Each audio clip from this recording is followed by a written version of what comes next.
నమస్తే అందరికీ. మందార మొక్కకు ఒక స్టోరీ ఉందండోయ్! యాక్చువల్లీ ఇదొక చిన్న మొక్క అనమాట. క్యూట్‌గా ఉన్నది. కొన్నాను నేను. సో, అది ముద్ద మందారం అని కూడా నాకు కొనిన తర్వాత తెలిసింది. ఒక పువ్వు పూసాక.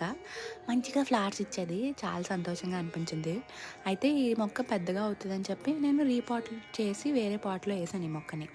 అయితే ఏసిన తర్వాత అది పెద్దగా అవ్వడం మానేసి ఉన్న మొక్క కూడా చచ్చిపోయే స్థితికొచ్చిందండి. ఇంక చాలా బాధేసింది నాకు. అనవసరంగా రీపోర్ట్ చేశానా, చచ్చిపోద్దా, ఇది ఇంక బతకదా అని.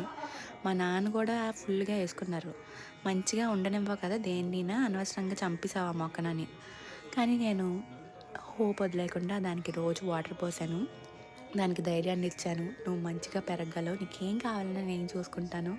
Please grow healthy and happy" అని కోరుకున్నాను. డోంట్ బిలీవ్ అది చిగురించింది మళ్ళీ. సో, లైఫ్‌లో కూడా అంతేనండి. ఎంత వర్స్ట్ సిట్యుయేషన్ వచ్చినా ఒక్క పాజిటివ్ థాట్ మొత్తం చేంజ్ చేసేస్తది. So, no matter what please think positive.